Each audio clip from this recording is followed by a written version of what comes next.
गंभीर विषय बना हुआ है और उसके समाधान के लिए लगातार प्रयास किए जा रहे हैं। प्रयास अभी सफल नहीं हो पाया है, लेकिन प्रयास में कोई कमी नहीं रखी जा रही है दोस्तों, लगातार कोशिश की जा रही है। अब मामला ये है कि हमारी स्कीम चलेगी नहीं चलेगी, बकाया मिलेगा कि नहीं मिलेगा, हमारे कई शिक्षक साथियों का ये कहना है। कल मैंने शाम को एक वीडियो संदेश बनाया था, उसमें मैंने रोजगार की बात की थी।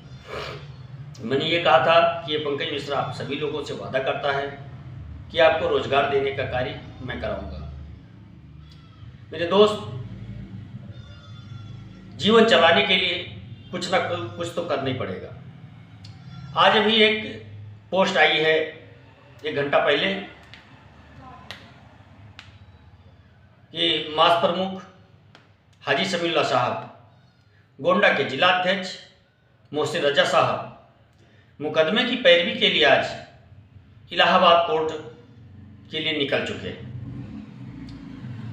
अब वो अपने निजी कार्य से जा रहे हैं या सभी शिक्षकों की समस्या को समझाने के लिए, सुलझाने के लिए कोर्ट का रुख किया है। हालांकि उन्होंने भी रिट दायर की है,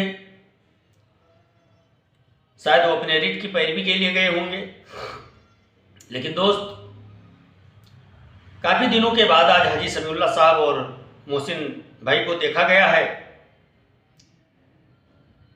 तो मुझे लगता है कि अगर ये लोग प्रयास करेंगे तो कुछ संभावनाएं दोबारा बननी शुरू हो सकती हैं। लेकिन सबसे बड़ी बात तो ये है कि बीच बीच में 1 दिन 2 दिन दिखाई देते हैं, उसके बाद में सभी लोग गायब हो जाते हैं। मैं बात कर रहा था रोजगार को लेकर के। हमारे पास एक प्लेटफॉर्म है, उस प्लेटफॉर्म पर अगर आप लोग मेहनत करके कार्य करेंगे जैसा कि और लोग कर रहे हैं, तो आपकी ज़िंदगी बदल जाएगी मेरे दोस्त। और मैं नहीं चाहता कि आप लोग डिप्रेशन का शिकार हों, और मैं आपसे कहना चाहता हूं मेरे भाई, बिना संघर्ष के कुछ मिलता नहीं है। और अगर आपको कुछ हासिल करना है तो उसके प्रति आपको जागरूकता दिखानी होगी, संघर्ष करना होगा। कई शिक्षक साथियों ने मुझसे कहा भी कि मुझे इसकी ज़रूरत है। मैं उनका स्वागत करता हूं कि उन्होंने मेरी बात को समझने का प्रयास किया है। मैं पूरी डिटेल आपको बताऊंगा इसके बारे में, और उससे आपको जोड़ने का प्रयास करूंगा। इतना मैं जरूर वादा करता हूं आपसे कि पहले से काफ़ी बेहतर स्थिति में आप रहेंगे अगर थोड़ा सा मेहनत करेंगे तो। मेरे भाई, आधुनिकीकरण शिक्षकों की बात कोई उठाने को तैयार नहीं है, चाहे पक्ष हो चाहे विपक्ष हो। इस संकट की घड़ी में कोई भी अगर खड़ा हो जाए आपकी समस्या के समाधान के लिए, तो उसका मुझे धन्यवाद करना चाहिए। समय रमजान का महीना चल रहा है। एक शिक्षक साथी ने कमेंट करके कहा कि मेरे पास आपसे बेहतर विकल्प है। मैं चाहता हूं दोस्त कि मेरे से बेहतर विकल्प आप लोगों के पास रहे और आप लोग बेरोजगार हुए शिक्षकों को रोजगार दिलाने का कार्य करें। एक महाशय ने कहा कि आप वीडियो तो बनाते हो लेकिन वोट भाजपा को देते हो।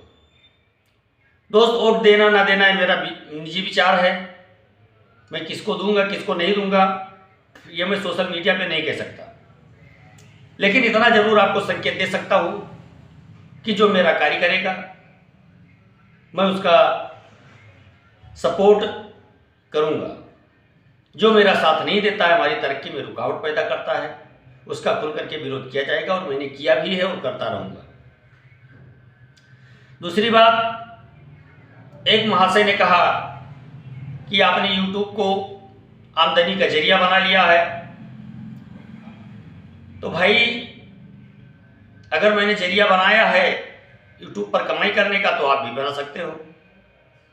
जैसे फहीम भाई बना रहे हैं, महफूज भाई बना रहे हैं, अकबर अली साहब बना रहे हैं, अब तो राष्ट्रीय अध्यक्ष एजाज अहमद साहब भी बनाना शुरू कर दिए हैं। आप लोगों के ऊपर ये फिट बैठता है कि आप क्या करना चाहते हैं। लेकिन आपको मैं इतना जरूर बताऊंगा कि भले हम लोग इस सत्र में सक्सेस ना हो पाए, लेकिन पीछा नहीं छोड़ने वाले हैं। पीछा अगर हम छोड़ देंगे तो हमारे स्थान पर दूसरे की नियुक्ति हो सकती है, तब आगे चल करके हम लोगों के लिए समस्याएं और बढ़ जाएंगी। इसलिए मेरे दोस्त, आपको परेशान होने की आवश्यकता नहीं है, घबराने की आवश्यकता नहीं है। आप बिल्कुल बिंदास होकर के अमन की चैन सोएं। और रही बात बकाये की, तो बकाया तो चलना ही चलना है। बकाया मिलेगा हम लोगों का, क्योंकि हमने मेहनत किया है और हमारे मेहनत का पैसा है।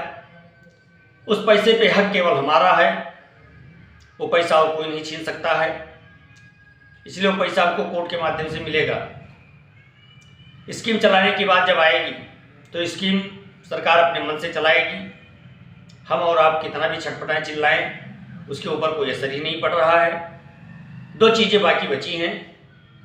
लोग साथ नहीं देंगे, नहीं तो वो भी मैं करके दिखा देता, लेकिन साथ देने वालों की संख्या कम है, गद्दारी करने वालों की संख्या ज़्यादा है मेरे दोस्त। इसलिए मैं हमेशा तैयार रहता हूँ, हमेशा अलर्ट मोड पे रहता हूँ कि कब कौन क्या कर डाले, मेरे खिलाफ क्या षड्यंत्र रच डाले। उससे मैं थोड़ा भागने में अपना विश्वास समझता हूँ कि उस जगह पे न जाओ जहाँ पे तुम्हारा अपमान होता हो, जो तुम्हें नीचा दिखाने के लिए आपकी झूठी तारीफ कर रहा हो। हाँ, इतना जरूर कहेंगे कि शिक्षक साथी हैं, अपने हैं, और अपनों को एक दूसरे को नीचा दिखाने का कार्य नहीं करना चाहिए। मेरे भाई, ये मदरसा आधुनिकीकरण स्कीम आधुनिकीकरण शिक्षकों की जिंदगी को तहस नहस कर दिया, पूर्ण रूप से बर्बाद कर दिया। वो अपने घर भी कुछ नहीं बोल पा रहे हैं, और बाहर की तो बात ही छोड़ दीजिए। आपस में दोनों की लड़ाइयाँ चलती रहती हैं। इससे साफ जाहिर है कि ये केवल पैसों की वजह से है, और सरकार पैसा नहीं दे रही है, स्कीम नहीं चालू कर रही है। मंत्री जी कहते हैं कि आपका काम हो गया है, बस थोड़ा समय और दीजिए। यही कहते कहते वो पूरा साल निकाल ले गए, दूसरा तीसरा साल चलने लगा, लेकिन मंत्री जी का भी कोई जवाब नहीं आया। अब तरह तरह के कमेंट किए जा रहे हैं। एक बहुत बड़े मंत्री, बहुत ईमानदार मंत्री महाराष्ट्र के, उन्होंने एक शब्द का इस्तेमाल किया, कहीं ना कहीं आज के ज़माने से पहले ये फिट बैठता, लेकिन उसका भी मैं जवाब दूंगा। उनका कहने का मतलब है कि मुसलमान पंचर बनाता है, सब्जी बेचता है, ठेला लगाता है, और कोई कार्य करता है, ये काम उसको अच्छा लगेगा। उसने कभी पढ़ाई पर ध्यान नहीं दिया, जिसकी वजह से आज दर दर की ठोकर खा रहे हैं। तो मैं उनसे साहब से पूछना चाहता हूं कि जो मदरसा आधुनिकीकरण स्कीम के तहत हिंदी, अंग्रेजी, गणित विज्ञान, सामाजिक विज्ञान, कला पढ़ा रहे थे, उनका आपने 8 साल से वेतन नहीं दिया, तो फिर वो करें तो क्या करें? पंचर ना बनाएं, सब्जी ना बेचें, क्या करेंगे? अभी हमें ही कोई चीज ना मिले, कोई रोजगार ना मिले, तो परिवार तो चलाना ही चलाना है, उसके लिए मेहनत करना पड़ेगा। तो ऐसे शब्दों का परहेज किया जाना चाहिए। और मैं अपने सभी सम्मानित शिक्षक साथियों से बताना चाहता हूँ, मेरे भाई, आप परेशान ना हो, घबराएं ना, विचलित ना हो, आपका काम होगा। थोड़ा समय लग रहा है, समय आने दीजिए, सब कुछ ठीक हो जाएगा। शाम वाली वीडियो में आपको उस प्लेटफॉर्म के बारे में हम जरूर चर्चा करेंगे आपसे। तब तक के लिए नमस्कार, जय हिंद, जय भारत, भारत माता की जय।